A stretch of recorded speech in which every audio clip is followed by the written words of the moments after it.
Namaskar, Adab, Shastrekal और Khushamdeed. Very good evening to all of you people. This is your master teacher Harsh Pyam who is going to talk about IELTS examination, IELTS specifically, and this examination is an English language testing system examination. This examination is basically required by almost all the countries across the world whosoever is welcoming international migrants. Now, international migrants might be working population, might be studying population or whatsoever, but for any country to actually believe in you that you know English and you would be able to survive in their country, they would be needing a language test. And English being a very common language spoken across the world, hence English language testing system becomes very inevitable and very important. So in this today's session, I'm going to talk about that what is this IELTS examination is all about, which all countries do accept it, what is the pattern of the examination, when you can take this examination, what would be the marking scheme, what would be the questions, how you can actually prepare for this, and how much marks would be actually required by different type of countries and universities, and what that marks actually does mean to you. Okay, so even I'll be talking about that how this IELTS examination would be helpful in your visa requirements also. Okay, so let's get into the session. Let's dive into the session, and this is going to be a quite informative session. So kindly do subscribe to the channel and do like the video. Okay, let's get started.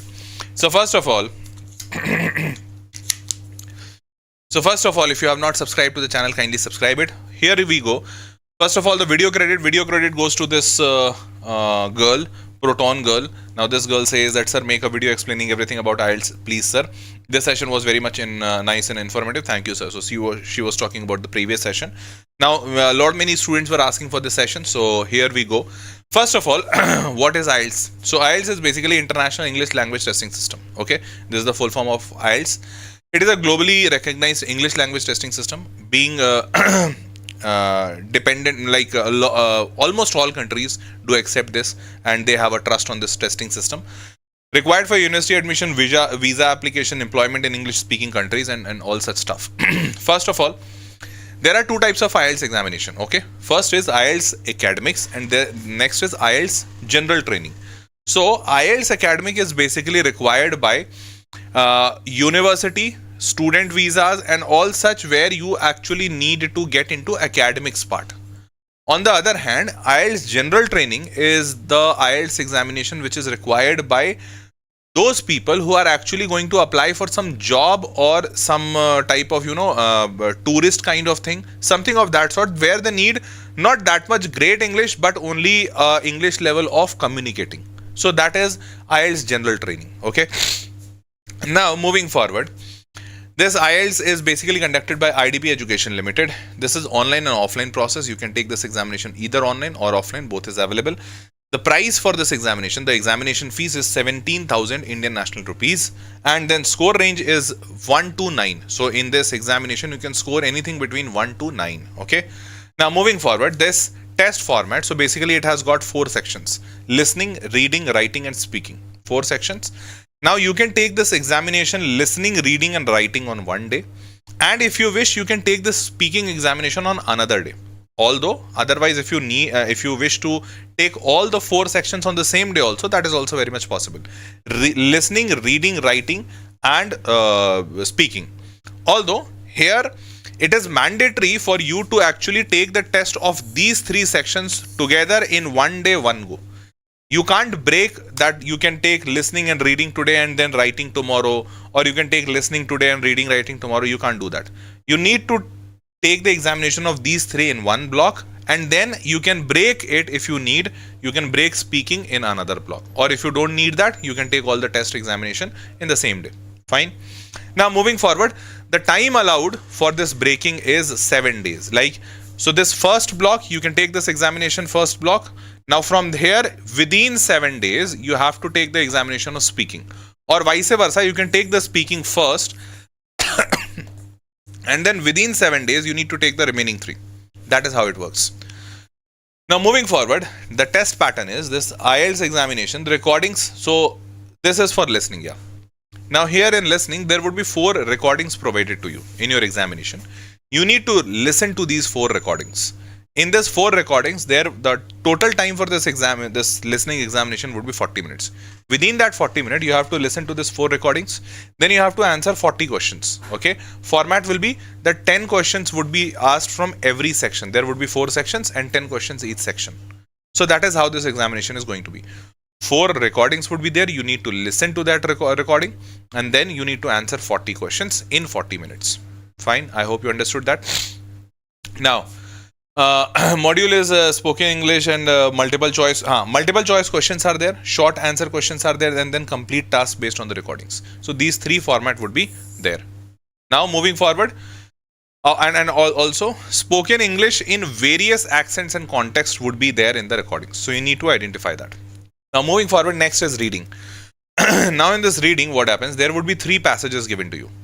Now out of those 3 passages, you need to answer 40 questions. 40 questions again. Per passage length would be somewhere around 800 words. So you need to read all those 3 passages and then answer these 40 questions. Topic would be something authentic text. There won't be anything, like hypothetical text that won't be there. It would be something which you can correlate. And the total time for this test would be 60 minutes. Fine. I hope you understood that. Now moving forward, so reading in this academic and general text would be there, and next is the main idea is supporting details and the specific information within the passages that would be given to actually help you out to answer the questions. Now moving forward, this is writing. In writing, what would happen? There would be 2 tasks given, task 1 and task 2. Task 1 is report writing, 20 minutes of 150 words. Task 2 is essay writing. This would be 40 minutes of 250 words. So again, this would be a total of 40 and 20, 60 minutes of examination. Understood, everyone? Now moving forward, here grammar would be checked. Like whatever you would be writing, the main emphasis would be that whether you write a right grammar or not. Vocabulary and coherence, that would be checked. Then visual information would be given. Like in task 1, you have to describe some visual information in your words. So some visual information would be given. You need to write it down. And then in task 2, you are given a point of view, argument or problem which you need to discuss. So basically the entire essay would be that there would be some point given and you need to discuss on that point. You need to put your views on that point. Okay. Now moving forward, speaking would be that format would be in-person interview. Now here you need to actually sit in a person. There would be some person who would be interviewing you. Okay. Now part 1 is introduction and interview. So you would be introducing yourself, talking to that person. Second part is cue cards. A card would be given to you and then you need to explain that what is there in that cue card. Here it is written. Explain in that. And then part 3 would be a discussion. Discussion would be again like few people would be there. You need to discuss with them on any of the topic. Okay. That is how it's going to be. Cool. This is speaking section. So once you are done, once you take all the 4 parts, then your score would be given. And score here in IELTS is given on a band. That band is of 1 to 9, from 1 to 9. 1 means, so say for if you get 1 on a band of 1 to 9, you get 1. It means that you are non-user. You are not using English at all, and you are like not fit for the English wala part. Next is intermittent. Third is extremely immitant. This is intermittent. This is extremely limited, and then limited, extremely limited, and then limited, and then modest. Modest, like here, somewhere, something you can speak up. Then you have got competent. From here onwards, competent. Once you are called competent, here onwards, English speaking countries or those countries where the mode of communication is English, from here onwards, countries would start accepting you. And if you go to some good college like US, Canada, there they start accepting from 7 onwards because they are primarily English speaking countries. So below 6, no country, no university actually accepts an application. Okay. So once you are competent, then you are good, then you are very good, and then you are an expert. So that is how it goes on. I hope you all understood that. Now moving forward, how does this band gets generated? Because here you have answered for part 1, part 2, part 3, 4. Then you have taken this task, and then you have gone through this 40 questions. So how does this band gets generated? So say for example, I'm just giving an example of one section. This one section is of reading, I guess. Scores converted to so here it's listening, not reading. So IELTS listening band score. So say for example 40 questions are given, 40 MCQs were there, 40 questions in listening. Now you have heard the four.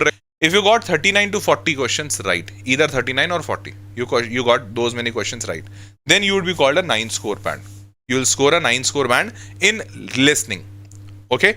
Similar will happen with reading and writing and speaking also. Now if you get a score of 37 or 38, you would be marked as 8.5. Then 35 and 36 you would be marked as 8 and so on. 23 to 25 goes to 6 and then below that also. Fine, I hope you understood. So that is how the band is generated in listening. In the similar fashion, then band is generated in writing, reading and speaking. Okay, I hope you understood that. Now moving forward, this entire IELTS examination can also help you in visa process. How is that? So basically, this is a proof of English language proficiency as a condition for being granted a visa. Because in a lot of countries, visa is granted only if you are able to speak the language which is spoken in that country, so that you can survive in that country. And hence, in a lot of visa process, IELTS scores are actually required. Okay. After completing the IELTS test, you will receive an official test report form, TRF, that contains your IELTS score. And then this TRF is valid for 2 years. So for 2 years, you can actually show this IELTS score to any of the country, any of the visa making authority and all such stuff. Now, each visa has its own IELTS score requirements. It's important that you confirm what your score need to secure your visa. Again, as what I said, like USA and Canada do have a requirement of 7 or 7.5, and then Germany or Luxembourg or Switzerland might be having a requirement of 5 only. Okay. Now, moving forward. Now, these are the countries and these are the minimum scores. So you would be able to see that most of the countries do have a minimum score of 6. Few of them would have 6.5 as the minimum score. Like New Zealand does not accept if you have lesser than 6.5 of IELTS score. Okay. These are the minimum scores. I'm not talking about the universities there. So universities might be having some different benchmark. So most of the universities, what I have come across, most of the universities do have a minimum score of 6.5, although 7 is what they desire for. Okay, I hope you understood that. Now moving forward, IELTS alternative examinations are also there. So if you say, for example, if you don't want to go for IELTS, you want to go for some another examination, or some of the universities might ask for another examination. So that those other examinations might be TOEFL, PTE Academics, Duolingo English Test. These tests, this Duolingo is getting very famous these days, and then C1 Advanced, formerly Cambridge English Advanced Test. So these all tests can also be used for your proving your English proficiency. Although it depends that which of the countries or which of the universities do accept it, and some of them might not accept it. But IELTS is almost acceptable everywhere. Then second most common is TOEFL, and then PTE, and then Duolingo. Okay, fine. I hope you understood that. Now let us know which topic you would like me to cover next on this channel. I would be very happy covering that. So as like what that girl mentioned in the comment, that sir, kindly cover IELTS examination, I have covered it. If you need any other further topic, do let me know in the comment box. I'd be happy helping you. Okay, so that was all folks for this session. See you all in the next session. Till then, bye bye, take care, good night.